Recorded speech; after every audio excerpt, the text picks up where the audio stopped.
प्यारे नाजरीन, ये वीडियो सिर्फ खानों के बारे में नहीं है। ये एक पूरी तहजीब, विरासत और सब्र इस्तकामत की कहानी है। आज हम बात कर रहे हैं फ़लस्तीन की, उस सरजमीन की जो दहाइयों से जंगों, मुश्किलात और नाकाबिले बयान दर्द का सामना कर रही है। मगर इन सब के बावजूद वहाँ के लोग अपनी रिवायात से जुड़े रहे, और इन्हीं रिवायात में सबसे नुमायां अलामत है फ़लस्तीनी खाना। ये खाना सिर्फ जायका नहीं, बल्कि तारीख, ख़ानदान और बका की निशानी है। आइए बात शुरू करते हैं ज़ातर से। कोई भी फ़लस्तीनी दस्तरखान इसके बग़ैर मुकम्मल नहीं होता। ताज़ा तंदूर की रोटी, जैतून के तेल में डबोकर ऊपर से ज़ातर छिड़कें, एक ऐसी खुशबू और जायका जो नस्ल दर नस्ल मुंतकिल हुआ है। स्कूल जाते हुए बच्चों का नाश्ता हो या शाम को अहले खाना के साथ हल्की महफिल, ज़ातर हमेशा मौजूद होता है। ये सिर्फ खाना नहीं, बल्कि यादों और जड़ों की पहचान है। फिर आता है तब्बून, वो रोटी जो मिट्टी के तनूर में पत्थरों पर पकती है, नरम, खुशबूदार और ज़रा सा खुला हुआ सा जायका देती है। इसे जैतून के तेल, हुम्मिस या दही के साथ खाया जाता है, और जब इस पर ज़ातर डालकर दोबारा पकाया जाए तो ये बन जाती है मशहूर मनकेश। ये रोटी फ़लस्तीन की सदियों पुरानी रिवायत है। सलाता फलाहिये, हर खाने की जान है ताज़गी, और यही है सलाता फलाहिया। बारीक कटे टमाटर, खीरे, प्याज और पुदीना, बस जैतून का तेल, लीमू और नमक। ये सादा मगर ताकतवर जायका है। फ़लस्तीन की खेती बाड़ी की रिवायत और ज़मीन की खुशबू इस सलाद में छुपी है। मकलूबे, और अब आते हैं मकलूबा पर, जिसका मतलब है उल्टी हुई डिश। गोश्त, सब्जियां और चावल तह बतह रखकर पकाए जाते हैं, और फिर देगची को उलटकर एक खूबसूरत शक्ल दी जाती है। ये सिर्फ खाना नहीं, बल्कि ख़ानदानी जश्न है। जब देग उल्टी जाती है और सब खुशी से तालियां बजाते हैं, तो ये सिर्फ जायका नहीं, बल्कि एक लम्हा मुसर्रत होता है। हाशवे, ये एक सादा मगर लाजवाब डिश है।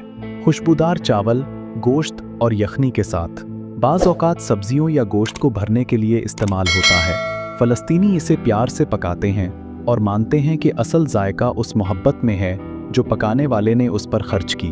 दवाली, फ़लस्तीनियों का सबसे महबूब खाना है दवाली।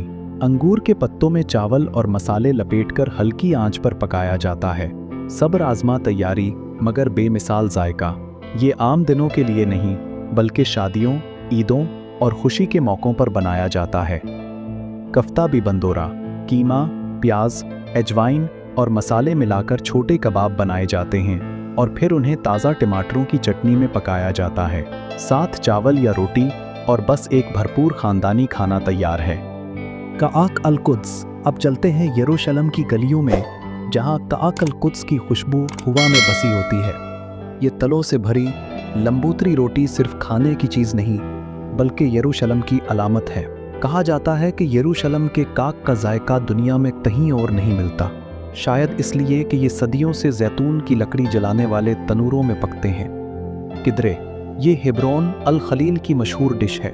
बड़े बड़े बर्तनों में गोश्त और चावल पकाए जाते हैं और मोहल्ले की बेकरियों के तनूरों में रखे जाते हैं। खुशबू गलियों में फैल जाती है। ये सिर्फ खाना नहीं, बल्कि कम्युनिटी का जश्न है। मफ्तूल, ये छोटे छोटे दाने हाथ से तैयार किए जाते हैं, जैसे अरबी कुसकुस। चने, प्याज और गोश्त की यखनी के साथ तैयार करने में वक्त लगता है, मगर ये सब्र और रिवायत की अलामत है। मंसाफ, ये पकवान फ़लस्तीन और उर्दन दोनों का फ़ख्र है।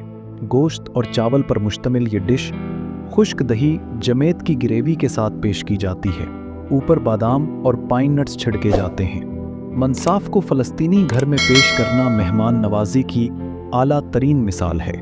मुसखान, और आखिर में आता है फ़लस्तीन का असल कौमी पकवान मुसख्खन। तब्बून, रोटी पर हल्के आंच पर प्याज और सुमाक, ऊपर क्रिस्पी चिकन और पाइन नट्स। सादा अज्जा, मगर ऐसा जायका कि खाने वाला कभी ना भूले। ये डिश सब्र इस्तिकामत की दास्तान है। प्यारे नाजरीन, फ़लस्तीनी खाना सिर्फ जायका नहीं, बल्कि शनाख्त है। ये उन ख़ानदानों की मोहब्बत, उनकी जद्दोजहद और उनके ख्वाबों की झलक है, जो हर हाल में अपनी रिवायत को जिंदा रखते हैं। अगली बार जब आप ज़ातर, मकलूबा या मुसख्खन खाएं, तो याद रखें, आप सिर्फ एक डिश नहीं खा रहे, बल्कि फ़लस्तीन की कहानी का हिस्सा बन रहे हैं। अगर ये वीडियो आपके दिल को छू गई हो तो इसे लाइक करें, दोस्तों से शेयर करें